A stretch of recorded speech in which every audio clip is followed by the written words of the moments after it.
Bom dia, irmãos. Bom dia.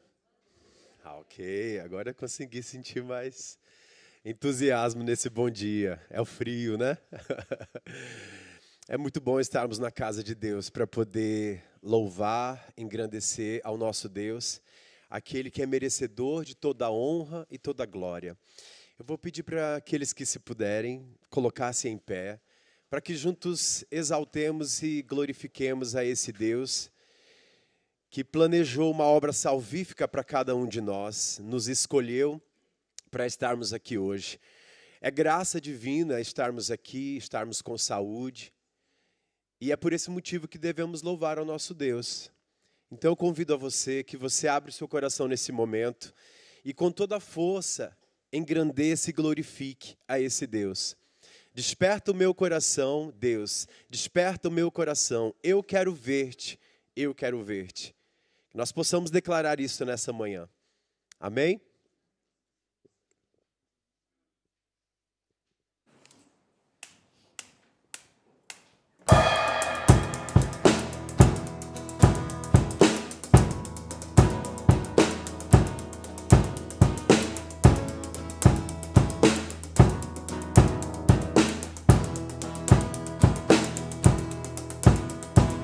Desperta o meu coração, Deus, desperta o meu coração. Eu quero ver-te, eu quero ver-te.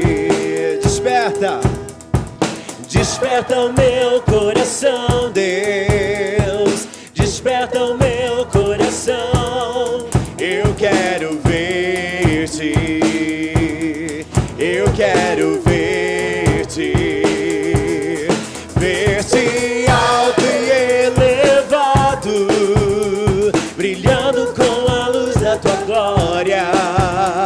Derrama em nós teu poder, ao cantar santo, santo, santo. Ver-te alto e elevado, brilhando com a luz da tua glória. Derrama em nós teu poder, ao cantar santo, santo, santo. Santo, santo, santo, tu és santo, santo, santo, tu és santo, santo, santo. Eu quero ver-te.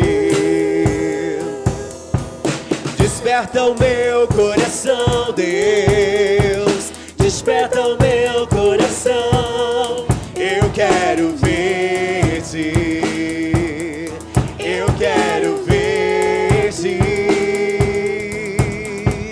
Desperta o meu coração, Deus, desperta o meu coração. Eu quero ver-te, eu quero ver-te, ver-te alto e elevado, brilhando com a luz da tua glória. Derrama em nós teu poder, ao cantar santo, santo, santo. Ver-te alto e elevado, brilhando com a luz da tua glória.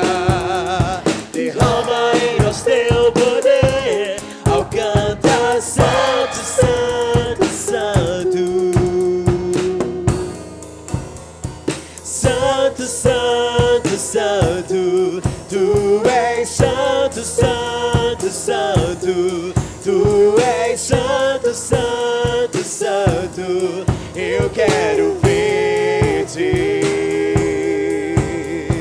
Santo, santo, santo, tu és santo, santo, santo, santo, santo, santo.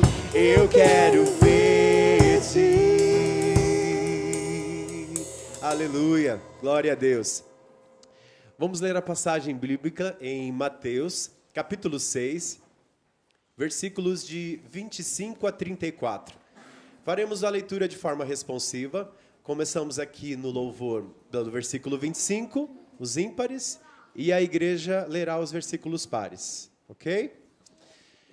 Por isso vos digo, não andei ansiosos pela vossa vida, quanto ao que haveis de comer ou beber, nem pelo vosso corpo, quanto ao que haveis de vestir. Não é a vida mais que o alimento, e o corpo mais do que as vestes?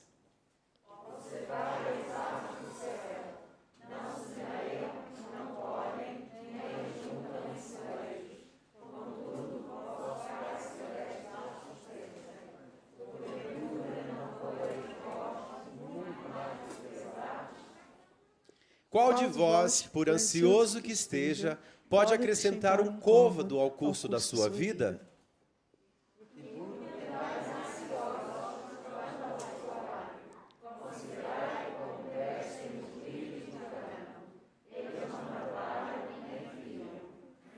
Eu, contudo, vos afirmo que nem Salomão, em toda a sua glória, se vestiu como qualquer deles.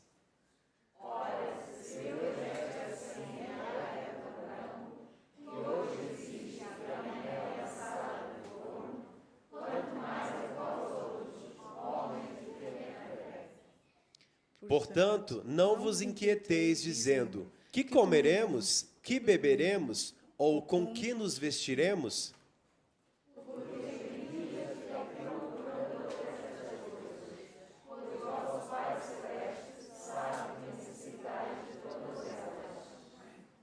Buscai, pois, em primeiro lugar o seu reino e a sua justiça, e todas estas coisas vos serão acrescentadas.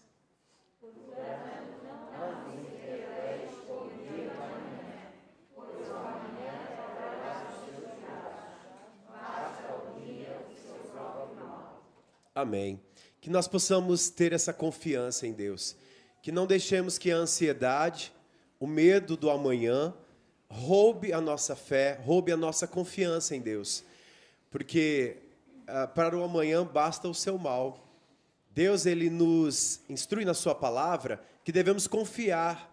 Confiar na provisão, confiar em sua misericórdia, confiar em seu amor, porque a minha vida, a sua vida, a nossa vida está nas mãos de Deus. Então, por mais que nos preocupemos ou nos inquietemos, nada nós podemos acrescentar. Não podemos acrescentar nada, porque Deus tem o controle das nossas vidas. Então, eu convido a você, busque primeiro o reino de Deus, e as outras coisas serão acrescentadas. Amém? Vamos continuar louvando a nosso Deus e dizendo a Ele que Ele é supremo, que Ele é soberano em glória, que Ele subsiste desde a eternidade, que Ele é incomparável, que Ele é maravilhoso, que Ele é formoso em toda a sua majestade. Glória a Deus.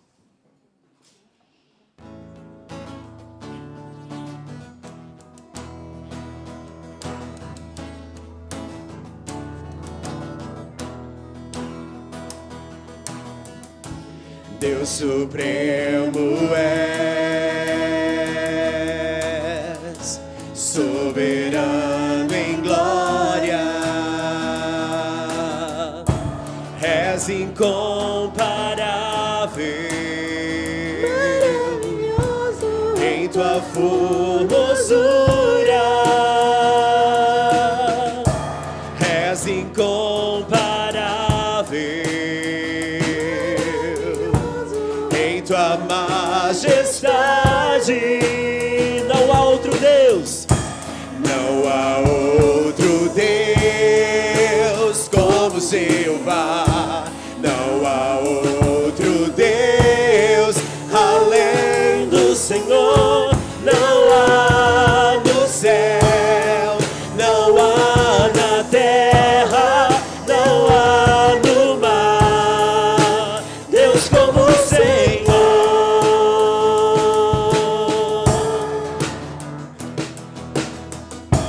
Deus supremo és, soberano em glória, soberano em glória,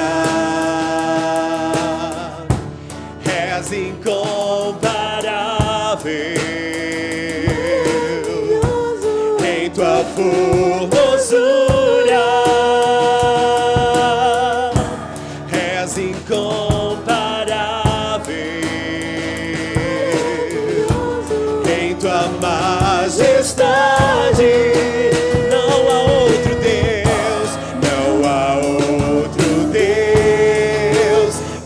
Jeová, não há outro Deus além do Senhor.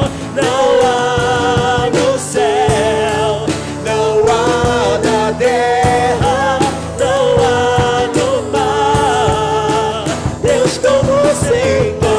Não há no céu, não há na terra, não há no mar Deus como o Senhor. Deus como o Senhor. Não há no céu Deus como o Senhor. Aleluia, Deus. Não há no céu, não há na terra, não há no mar Deus como o Senhor. O Senhor é o nosso Deus, o Senhor é o nosso Pai, rico em misericórdia, rico em amor, rico em cuidado. Nós podemos, Deus, contemplar, Deus, a sua soberania, a tua majestade, a tua formosura, porque tu és o nosso Deus. Estamos aqui hoje, Deus, na tua casa para te engrandecer, para te glorificar por aquilo que tu és, por aquilo que tu fazes em nossas vidas. Obrigado, Deus, por cada irmão que se encontra aqui, Deus, reunido com o objetivo, com o intuito de te engrandecer, de te render a glória, Senhor, porque tu és santo, tu és santo, tu és santo, Deus. Obrigado pela tua presença neste lugar, Deus. Obrigado, Deus, por este momento que podemos, Deus, te engrandecer, Deus. O Senhor separou isso em nossas vidas e nós somos gratos ao Senhor, Deus. Nós te agradecemos, te louvamos e te glorificamos em nome de Jesus. Amém. Pedir aos irmãos que se assente. Nós passaremos agora para o momento onde podemos consagrar os nossos dízimos e as nossas ofertas ao Senhor. Aqueles que nos convidam nesta manhã, não se sintam constrangidos por essa prática, porque é uma prática dos membros da Igreja Batista de Viseu, onde nós podemos consagrar os nossos dízimos e as nossas ofertas ao nosso Deus. Vamos entoar o cântico Santo, Santo, Santo, Deus onipotente. Cedo de manhã cantaremos teu louvor. Santo, Santo, Santo, Deus Jeová triuno. És um só Deus, excelso, Criador. Vou pedir aos irmãos Lourenço e irmão Rogério que nos ajude na coleta e consagração dos dízimos e das ofertas.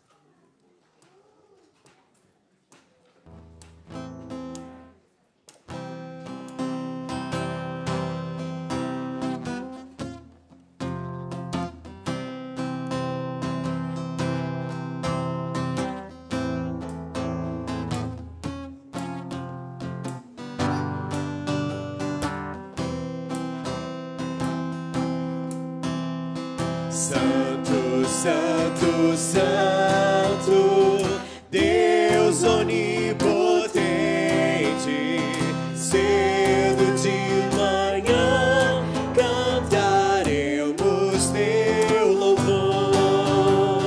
Santo, Santo, Santo, Deus Jeová triuno, és um só Deus, excelso Criador. Santo, Santo, Santo, todos os remidos, juntos com os anjos, proclamam teu louvor. Antes de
pedir ao irmão Lourenço que faça uma oração agradecendo a Deus por esse momento. Graças te damos, Senhor, mais uma vez podemos estar na tua casa de oração, Senhor. Graças te damos porque tu, Senhor, renovaste as tuas misericórdias para connosco, Senhor. Graças te damos pelo teu amor por cada um de nós. Graças te damos, Senhor, porque tu nos proteges, sustentas as nossas vidas. Obrigado, Senhor, porque só tu és digno de toda a honra, de todo o louvor. Graças te damos, Senhor, por tudo aquilo que tu fazes por cada um de nós. Agradecemos também por este dízimo de ofertas. Pedimos sabedoria para a tua igreja, Senhor, para nos entregarmos da tua vontade para a tua obra. Em nome de Jesus. Amém. Vamos entoar o cântico Recebi um Novo Coração do Pai. Esse cântico ele fala sobre a igreja e da importância que cada um temos no corpo de Cristo. E pode passar para frente o slide só para eu ver uma letra ali e dizer: como fruto deste novo coração, eu declaro a paz de Cristo. Te abençoo, meu irmão, preciosa é a nossa comunhão. Que nesse momento você possa declarar isso para o seu irmão que está do lado. Como é preciosa a nossa relação. Como é precioso ter em você, conosco, juntos, coração regenerado, coração transformado, coração que é inspirado por Jesus. Vamos entoar esse cântico com muita alegria, que você possa declarar isso ao seu irmão que está do lado.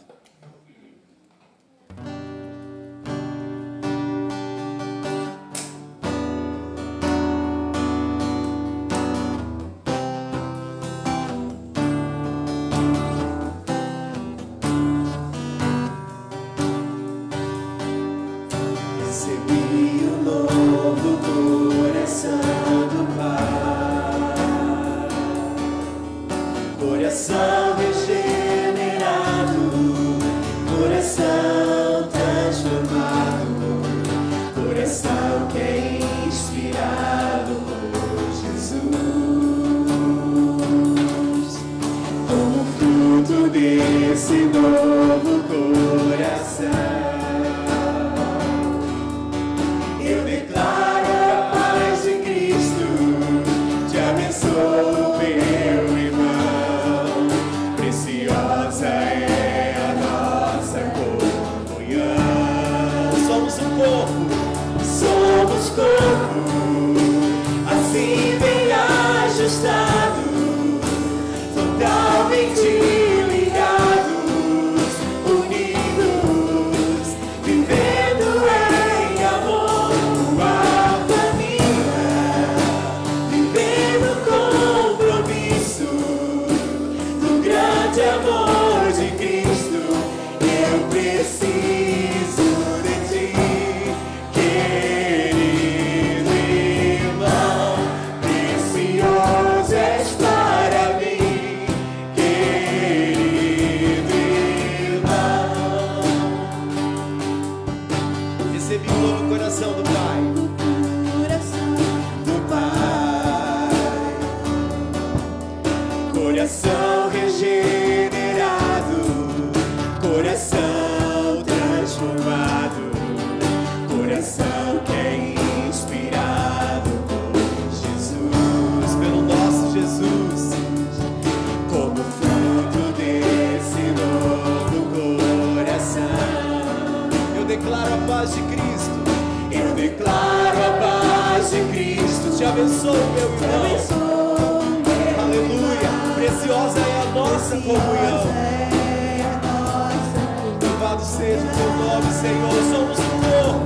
Somos corpo, e assim bem ajustado, totalmente ligados, unidos, vivendo em amor, uma família, vivendo compromisso do grande amor de Cristo.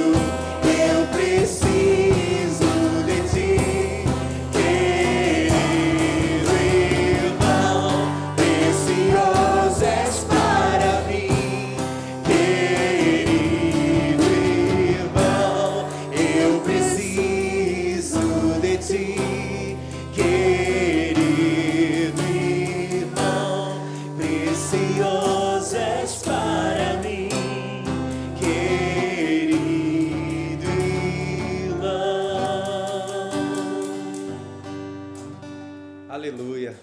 Deus. Como é bom poder louvar o nosso Deus pela família que Ele nos deu. Cada irmão aqui representado é uma família em Cristo Jesus. Somos filhos de Deus, somos irmãos em Cristo. E o nosso dever é apoiar uns aos outros, orar uns pelos outros. Esse é o mandamento do nosso Deus. Não somente levar as boas novas, levar a pregação do Evangelho, mas depois que essa pessoa se converte a Cristo e está na igreja, o nosso objetivo, o nosso dever é cultivar essa pessoa, é cuidar dessa pessoa, é caminhar junto com ela. E que possamos ter esse coração grato, ter esse coração de servo, para podermos servir um ao outro, no amor de Cristo Jesus. Amém? Eu passo a palavra para o pastor.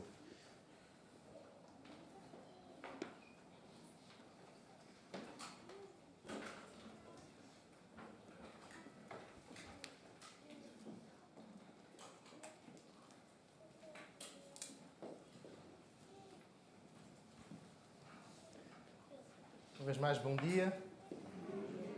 E é muito bom ver agora que alguns irmãos que não tínhamos visto há pouco. Saber que estão aqui entre nós nessa cena. É muito bom vê-los aqui. Irmãos, vamos abrir as nossas Bíblias em 1 Coríntios, capítulo 12. 1 Coríntios, capítulo 12.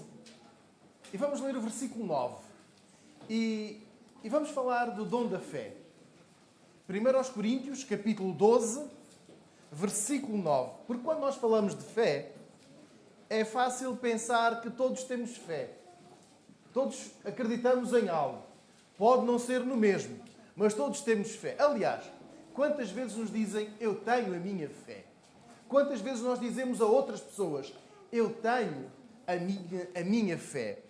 Nem todos temos a fé na mesma pessoa e, na maioria dos casos, nós temos, às vezes, um arranjo, uma fezada naquele arranjo. Até dizemos no arranjo superior. Não acredito no teu Deus, não sigo a tua fé, mas acredito que há assim uma força superior que arranja, que compõe tudo. E de uma forma ou de outra, as situações acabam por se arranjar, por se compor. Leiamos 1 Coríntios, capítulo 12, vamos ler o versículo 9 e vamos perceber o dom da fé. E a outro, pelo mesmo Espírito, a fé. Chegamos ao dom da fé. O dom da fé crê no que não se vê. Estamos a ler um versículo, um texto de uma carta escrita a uma igreja em Corinto, num tema específico sobre os dons. E agora o versículo 9 diz que é o mesmo Espírito, ou seja, é o Espírito Santo que dá o dom da fé. Não estamos a falar da igreja que decide que esta pessoa tem o dom, ou a pessoa que diz, eu quero ter o dom da fé. Quando lemos Hebreus capítulo 11, versículo 1, encontramos esta definição de fé. A fé é a certeza das coisas que se esperam e a prova das coisas que não se vê. A fé, eu repito, é a certeza das coisas que se esperam e a prova das coisas que não se vê. Tudo o que interferir com esta definição, tudo o que colidir com esta definição, não cabe no dom da fé. Então nós podemos perceber que todos, dizemos nós, têm este dom, mas não é bem assim. O dom da fé é diferente. O dom da fé é diferente da crença generalizada. E todos nós que nascemos de novo um dia, acreditamos que Jesus veio, que Jesus morreu em nosso lugar, que Ele viveu uma vida isenta de pecado, razão pela qual o seu sacrifício foi aceito, razão pela qual a sua morte foi em nosso lugar, foi expiatória, e também que Ele ressuscitou. Então a nossa crença generalizada é esta. Os teólogos chamam da fé geral, ou aquilo que também se pode dizer a capacidade de todo o homem acreditar em algo, numa divindade. No nosso caso, acreditamos na pessoa do Senhor Jesus. Mas isto não significa uma capacitação. É diferente nós estarmos a falar do toque do Espírito Santo para nos convencer que temos pecado, que necessitamos de arrependimento, que nós necessitamos de crer em Jesus. É diferente a intervenção da capacitação do Espírito Santo para o serviço na igreja. Olhando nós para o versículo 7, onde estávamos a olhar na semana passada, mas a manifestação do Espírito é dada a cada um para o que for útil. Nós percebemos então que estes dons são úteis e o dom da fé é útil para a Igreja. É o Espírito Santo a capacitar determinadas pessoas, não sabemos se são muitas, mas se são poucas, mas é o Espírito Santo que capacita alguém para ir mais além em diferentes ministérios, em diferentes áreas de intervenção da Igreja. Então vamos lá explicar melhor o que é isto de crer naquilo que não se vê. O dom da fé capacita um membro de Igreja, vários membros de Igreja, a conduzir-nos, a percorrer um determinado caminho, a abraçar certos desafios, ainda que a maioria não compreenda.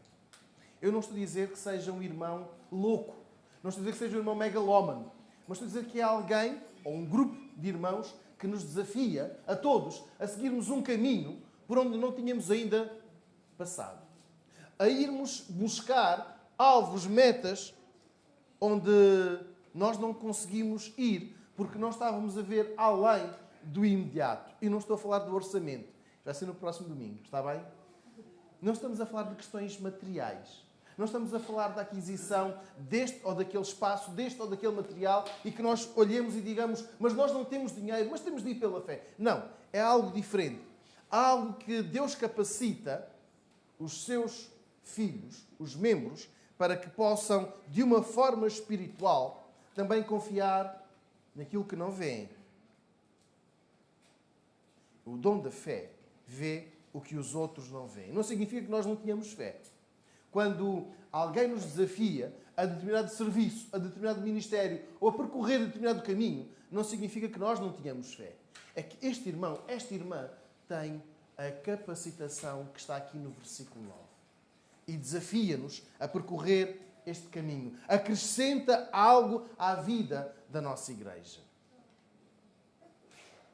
Há um relato muito interessante sobre esta questão de ver além daquilo que se vê. O exército sírio cercou a casa do profeta Eliseu porque todas as investidas que aquele chefe militar, seria hoje equivalente ao ministro da Defesa, ou talvez ao chefe de Estado das Forças Armadas, intentasse contra Israel, havia sempre uma fuga. E ele não conseguia perceber onde. Então chamou os seus diferentes generais e disse: algum de nós é o delator. Algum de nós está a entregar os planos ao rei de Israel. Porque quando nós avançamos, eles sabem de antemão onde nós vamos estar, quando nós vamos estar. E eles disseram: não é um problema nosso. Não há um delator. Não há um traidor entre nós. É o profeta. É o homem de Deus, chamado Eliseu, que avisa, sabe de antemão o que nós vamos fazer e avisa ao seu rei, e então eles estão preparados. Então, este homem cerca a casa do profeta Eliseu com o seu exército e diz: vamos derrubar este homem. E se ele é a fonte das nossas derrotas, então nós vamos matá-lo, vamos eliminá-lo. Iremos passar a ganhar. E de manhã, o servo de Eliseu, chamado Geazi, abre as janelas, como nós fazemos em nossas casas. Quando acordamos, levantamos o store, para quem tem store, levantamos o store, abrimos a cortina e sabem o que Geazi viu? O pânico, a destruição. Viu todos os exércitos, viu a casa cercada de cavalos, de cavaleiros, e ele voltou-se para dentro e disse: ai, meu senhor, vamos morrer. Nós os dois contra aqueles homens todos. E não temos qualquer possibilidade. Geazi perguntou ao profeta o que tinham de fazer naquele momento. E a resposta foi, um de nós pode ler, por favor, segundo livro de Reis, capítulo 6, versículo 16. Segundo livro de Reis, capítulo 6, versículo 16. Um de nós pode, que tenha aberto, pode ler em voz alta, por favor.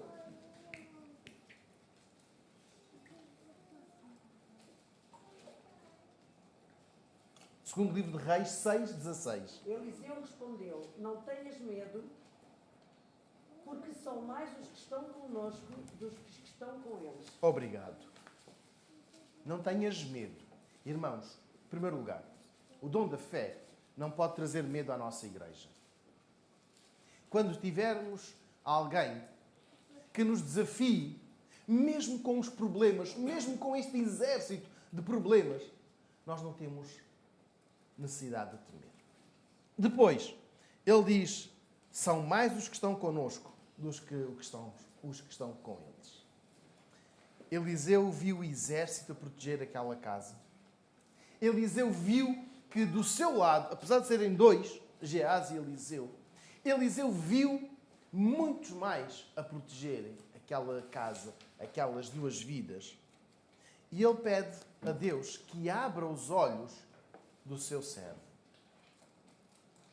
Ele pede a Deus que Geazi veja o que também ele estava a ver. E isto é o dom da fé.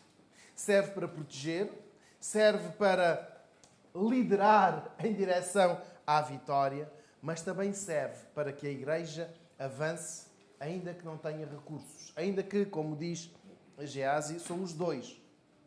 Somos dois. O que poderemos nós dois fazer? O que poderemos nós dois fazer perante tanta gente tão bem armada? Abre os olhos, Senhor. Abre os seus olhos. Nós não temos um número suficiente para realizar determinado ministério. Aliás, nós podemos olhar e perceber que são poucos os que se disponibilizam para este ministério, para este serviço, para aquela área. Como é que nós vamos avançar para uma outra que não temos ninguém? Somos só dois, somos três. E aqui precisamos de alguém que nos diga, Senhor, abre-lhe os olhos. Abre os olhos para que veja. Porque Deus capacita cada um de nós com um dom. E neste caso, o versículo 9 fala de liderar a igreja num determinado ministério, numa determinada área de serviço, pela fé. Pela fé. Não porque exista um grupo de pessoas bem formadas, pessoas fisicamente disponíveis, financeiramente autónomas, capazes, mas porque Deus capacita a igreja para ir, para fazer, para avançar. E se os irmãos conseguirem memorizar este versículo, segundo o livro de Reis, capítulo 6, versículo 16, será muito bom para nós percebermos onde é que o apóstolo Paulo estava a querer chegar quando falou do dom da fé. Quando é que Deus quer que nós abramos os nossos olhos para percebermos são mais os que estão connosco dos que estão contra nós? A nossa igreja tem um histórico missionário. Investimos em alguns locais de pregação, uns ficaram, outros não. Mas quando nós falamos em avançar, vamos ter algumas barreiras. A primeira delas é a indisponibilidade.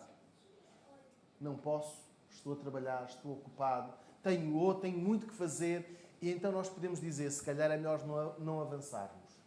Se calhar é melhor nós não fazermos este empreendimento missionário, esta área de serviço, porque não há quem esteja disponível. E é aqui que entra o versículo 9. Precisamos de ver que Deus está do nosso lado. É aqui que precisamos de alguém com o dom da fé para dizer, vamos avançar, porque são mais os que estão connosco. E eu quero agora dizer a cada um de nós, se o irmão, se a irmã sente que Deus lhe tem dado este dom, então sirva. O boletim termina sempre com esta frase ao longo do mês de janeiro, naquela pequena meditação, naquele pequeno devocional, sirva com o dom. Use o dom que Deus lhe deu. E se o irmão sente que o versículo 9 é real na sua vida, então não se deixe guiar apenas pelo visível, pelos resultados palpáveis. Então são 20, só podemos ir até aos 20. Mas recorde-se de Hebreus 11:1. Deixe que a fé conduza a sua vida. E dessa forma toda a igreja será fortalecida. Mas eu quero que olhemos mais um pouco para este dom da fé. O dom da fé não é fezada. Os irmãos sabem o que é fezada? É nós dizermos, eu hoje sinto que me vai acontecer algo de bom. Tenho aqui uma fezada. Mas o dom da fé não é fezada. É muito diferente da superstição.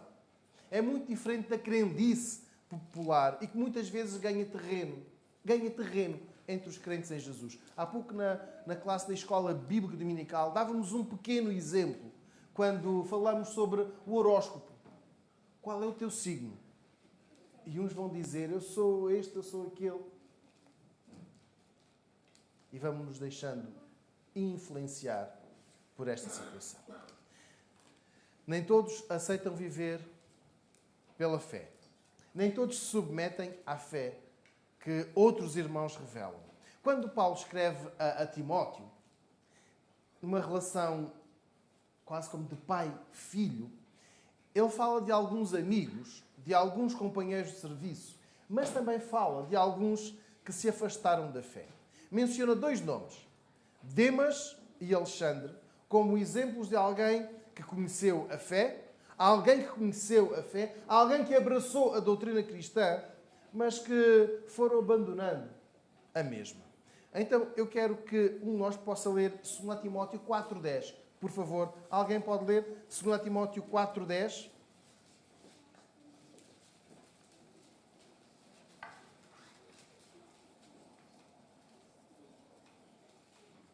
Pois Demas abandonou, preferiu as coisas deste mundo e foi para a Tessalónica.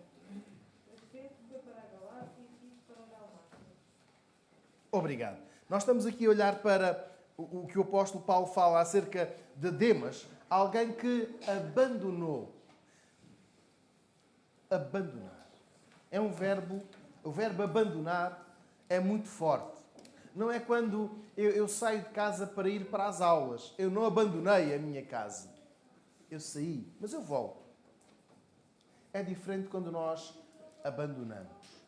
Quando nós saímos, à hora do trabalho, do expediente, saímos às 4h30, ou às 5h30, ou às 6h30, nós não abandonamos o posto de trabalho. Chegou ao fim o nosso dia de trabalho. Olhem para este texto de 2 Timóteo 4,10. Usa aqui a palavra abandonou. Porquê? Porque amou o presente século. Então, Demas foi alguém que ouviu, aceitou a fé em Jesus, mas que se deixou seduzir por aquilo que via, pelas solicitações, as vantagens, as ofertas que uma vida longe da fé podem trazer. E ele foi pelo caminho, permita-me a expressão, pelo caminho da fezada, o caminho da sorte, o do ganho imediato. Então, abandonar não faz parte da nossa vida. Não faz parte do nosso serviço. Não é o dom da fé. Não é acreditar que agora o imediato é melhor do que aquilo, como diz o texto de Hebreus 11:1, daquilo que se espera, daquilo que se aguarda. Mas voltemos a 2 Timóteo, no capítulo 4, o versículo 11. 2 Timóteo, capítulo 4, versículo 11. Um de nós pode ler, por favor. Só Lucas está aqui. Toma Marcos e traz-o comigo, porque me é muito útil para o ministério. Então, agora, Paulo escreve que está sozinho. Mas fala, pede-lhe que, no versículo 11, procura Marcos e traz-o. Paulo tinha a necessidade de estar rodeado de gente que o apoiava. De gente que até podia dizer, isto não está correto. Mas que não murmurava, não ia buscar outras alternativas para depois dizer, nós deixámos-te. Versículo 14, 2 Timóteo 4,14. Alexandre, o latoeiro ou o ferreiro, prejudicou-me muito. O Senhor lhe dará a sua recompensa de acordo com o que ele fez. Já Alexandre era um homem que trabalhava no ferro ou no latão, no cobre. Uma profissão que nós hoje já não temos, só temos os artistas, mas naquela altura era uma profissão muito comum. Era não só comum, mas era importante. Pois bem, 2 Timóteo 4,14, ele diz que Alexandre causou muitos males a Paulo. Estive a pesquisar um pouco mais sobre este Alexandre. Há quem se interrogue se ele era mesmo crente. Há quem acredite que sim. Que era alguém conhecido quer de Paulo, quer de Timóteo, mas tudo indica que este homem cooperou no serviço cristão, mas que a determinada altura abandonou a fé. Adotou um comportamento de ofensa, de perseguição e de maledicência. Irmãos, o dom da fé espera. O dom da fé coopera. O dom da fé não fala mal. O dom da fé não abandona e não fala mal de quem faz. Precisamos de compreender. Demas e Alexandre tinham muitas capacidades. Aliás, Alexandre era um ferreiro, latoeiro, alguém que trabalhava com o seu esforço, ganhava o seu sustento, trazia utensílios importantes para as nossas casas, mas é um homem que abandonou. Um homem que optou pela maldicência. E este não é o caminho do dom da fé. O dom da fé não é a crença, mas isto depois vai se compor e eu posso falar mal e tudo se compõe. Não. Estes dois homens, Alexandre e Demas, não se deixaram guiar pela fé, nem por quem os poderia aproximar da fé. O apóstolo Paulo era um visionário. Um homem que tinha uma capacidade de perceber que podia ir até aquela localidade, podia fazer uma viagem de barco, se fosse hoje faria de comboio, de avião, podia fazer de qualquer meio de transporte. Ele acreditava que indo para aquela cidade hostil, haveria alguém que se convertesse. E ele ia, mas nunca ia sozinho. Interessante, o dom da fé não anda sozinho. Não trabalha sozinho. Há pouco estávamos a ouvir o texto quando ele disse: só Lucas está comigo. Procura trazer Marcos. O dom da fé não é isolado. Aliás, nenhum dos dons é isolado. Mas hoje estamos a olhar para este texto e perceber que o dom da fé não anda isolado. O dom da fé desafia a igreja para o que não se vê. O dom da fé leva a igreja a percorrer os caminhos impossíveis aos olhos gerais. Mas estes dois, Demas e Alexandre, foram pelo imediato, pelo imediatismo. Deixo o reforço do ensino que o dom da fé não é para quem quer. Não é para ficar isolado. O dom da fé é para cooperar. É para juntos, olhando para o versículo 7, para o que for útil.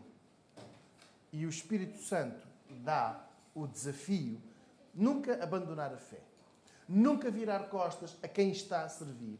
Nunca olhar para o imediato e dizer que já não estou convosco, então posso caluniar, posso falar mal de vós.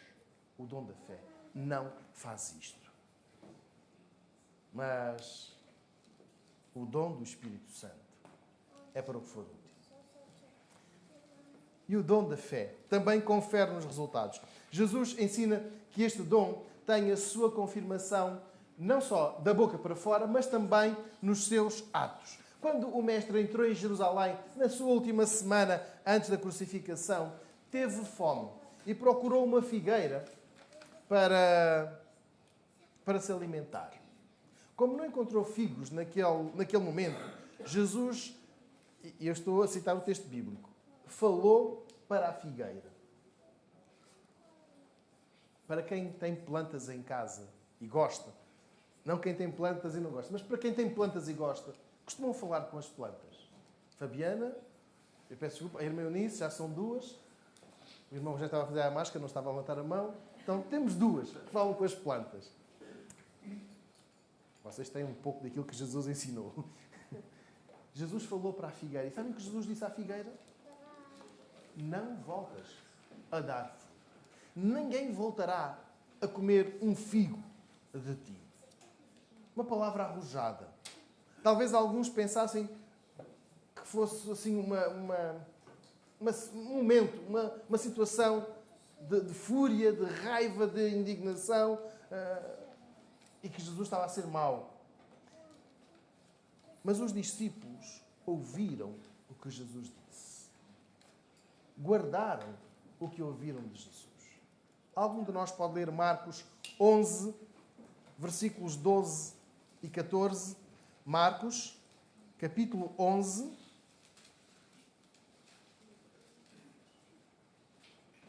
versículos 12 a 14.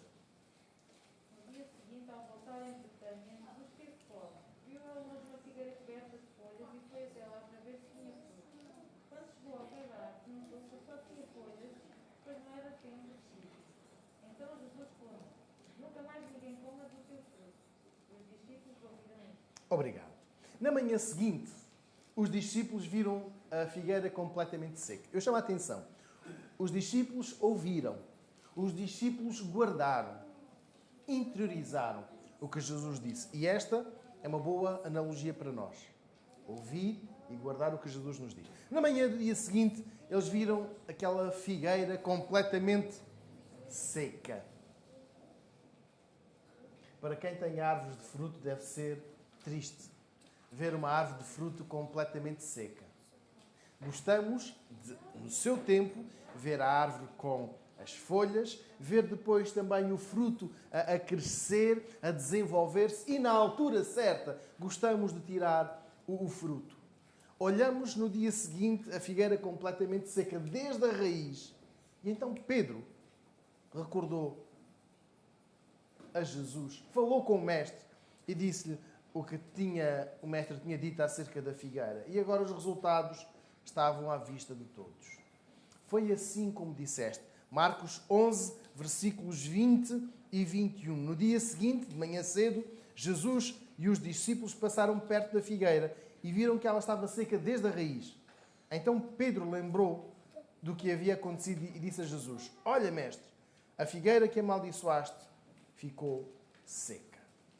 A resposta do mestre é também uma ordem. Peço a um de nós que possa ler Marcos 11, o versículo 22. Somente o versículo 22. Alguém pode ler, por favor? Obrigado. É uma ordem. Não é uma sugestão. Os irmãos estão a ler o versículo 22? Jesus disse: se calhar é bom que tenham, de vez em quando, alguma confiança nas minhas palavras. Não é isso que está aí, pois não? No versículo 22. Jesus disse: tende fé em Deus. É um imperativo, é uma ordem. Naqueles dias, estes homens, os discípulos, estavam a aprender a viver pela fé. Mas, na verdade, eles viam tanta coisa. Aliás, aquelas semanas com Jesus tinham sido, na linguagem de hoje, frenéticas, estonteantes, preenchidas. Ora, de um lado havia uma confrontação, ora, de um lado havia um milagre. Depois Jesus ensinava algo completamente fora daquilo que eles estavam habituados. Mas também não era só a fé que se exercitava. Eles viam milagres, mas viviam esses milagres. E podiam confirmar que as palavras de Jesus eram reais e de que o poder de Jesus transformava vidas. Mas o que Jesus diz aqui no versículo 22 é diferente. Ele não diz para crer no que viram, no que tocaram, mas para que tenham fé em Deus. Quando nós assistimos a um milagre, quando nós olhamos para o milagre, nós dizemos: eu vi, eu acredito. Podemos estar a falar de uma pessoa em coma, com um diagnóstico dos médicos que nos digam não há esperança. Coisa de horas, talvez de minutos. Talvez quando vocês saírem da sala já a pessoa tenha morrido. E quando nós olhamos e vemos a pessoa a ficar melhor, curada, a sair, dizemos: isto é um milagre. Eu acredito neste milagre. Mas o versículo 22, Marcos 11, 22, não está a dizer acreditem no milagre. Pois não? Vamos recordar? Tende fé em Deus. Jesus está a dar uma ordem aos discípulos. Tende fé em Deus. A ordem é crer que as consequências, os resultados da fé não falham, porque vêm de Deus. É o Espírito Santo que dá. E é Deus que fala à figueira. Quando Jesus diz: não vão mais nascer frutos de ti, é Deus a falar à figueira. É Deus a ordenar que aquela árvore não torne a dar fruto. E os 12 e os discípulos deviam de acreditar naquelas palavras, porque elas eram reais. E agora os 12 confirmam as palavras de Jesus. É diferente a fé do que vê e a fé do que não vê. É diferente eu exercitar a fé porque vejo um milagre, porque consigo tocar daquilo que Jesus diz. As palavras de Jesus foram mais do que fé. Foram uma autoridade. Foram uma ordem. E com o dom da fé é assim. Crê. Crê na ordem de Deus, porque os resultados aparecem. Não crês nos resultados para acreditar em Deus. Crê em Deus, porque os resultados aparecem. Quando Deus fala, Ele faz acontecer. Temos o relato de Gênesis 1. Vemos Deus a dizer, haja luz, e o texto bíblico diz que houve luz. Não é a palavra de poder da nossa parte.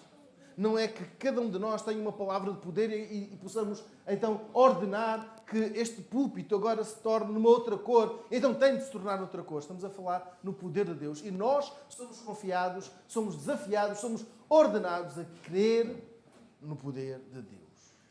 Quando Deus fala, Ele faz acontecer. O texto paralelo a este que estamos a ler em Marcos, no capítulo 11, de Mateus 21, diz que a figueira secou imediatamente. Quando Jesus diz à figueira para não nascerem mais frutos, o texto de Mateus diz que ela secou imediatamente. Nós, os discípulos, devemos ser como aqueles 12, os apóstolos. Diz o texto, ficaram espantados com a eficácia das palavras de Jesus. Porquê? Porque eles ouviram e viram o resultado destas mesmas. Agora, o dom da fé leva a igreja a resultados, não pela teoria. Jesus ensina-nos a viver debaixo dessa fé. Crede em Deus. Repito, irmãos, o dom da fé não tem a ver com questões financeiras. Não tem a ver com nós darmos uma ordem para o nosso salário se multiplicar, para a nossa reforma triplicar. Não tem a ver com questão financeira. Tem a ver com o serviço na igreja e nós avançarmos, vivermos, desafiarmos outros a viverem pela fé. Esta é uma área onde nós temos de ser estimulados, precisamos de estar receptivos a sermos estimulados por outros a viverem pela fé. Precisamos de ver este dom aplicado realmente na nossa igreja. Tende fé em Deus. Deus coloca na igreja pessoas com este dom para nos conduzir a um outro patamar de serviço, a um outro patamar de obediência, a uma confiança plena nos resultados que Deus traz e não o inverso.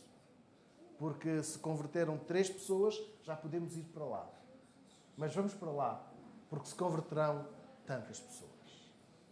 O dom da fé é mais do que simplesmente acreditar em Deus, é mais do que simplesmente crer que Deus pode realizar determinada tarefa. Deus pode, não Deus vai fazer. Todos temos fé em Deus, mas alguns de nós têm a capacidade espiritual para crer no que não se vê. E são esses irmãos que nos fazem perceber que a fé não é acaso, a fé não é fezada. O dom da fé sabe que os resultados conferem sempre. Não são meras afirmações gratuitas, palavras ditas ao acaso ou as palavras de circunstância, mas o dom da fé confere-nos resultados. Acredita naquilo que Jesus diz? Crê que o Espírito Santo capacita a igreja com este dom? Se algum de nós tem pensado, tem orado sobre os dons, qual é o meu dom? Qual foi o dom que Deus me deu? Tem pensado sobre isso? Tem orado sobre isso? Mais adiante, o apóstolo Paulo vai escrever, na sequência deste texto, que não existem dons mais importantes e os dons secundários, em que o dom mais importante se destaque em detrimento do outro, em que a igreja toda queira ter este mesmo dom. Ele vai fazer a analogia do corpo. Se todos forem mão, onde está o pé? Precisamos de procurar em Deus qual é o nosso dom. Eu vou pedir que nós agora possamos orar. Recordando o versículo 9. E a outro pelo mesmo Espírito, a fé. Vamos orar. E ao escutarmos o preslúdio, vamos ficar a conversar com o nosso Deus. Senhor, qual é o dom? Qual é o ministério? Qual é o serviço? Qual é a área em que Tu me queres usar? Vamos orar, silenciosamente. Vamos curvar as nossas cabeças. E agora, eu vou convidar que nós possamos falar com Deus. Só nós e Deus. Senhor, onde queres que eu sirva?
continuação de um bom dia, irmãos.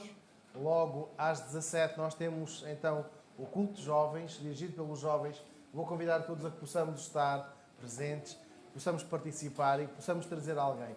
Quero só recordar que quem desejar contribuir então para o Euro Missionário, para a Associação de Apoio e Expansão Missionária, pode colocar o euro naquele vaso que está sempre do lado de dentro. Irmãos, um bom dia e até logo, se as quiserem.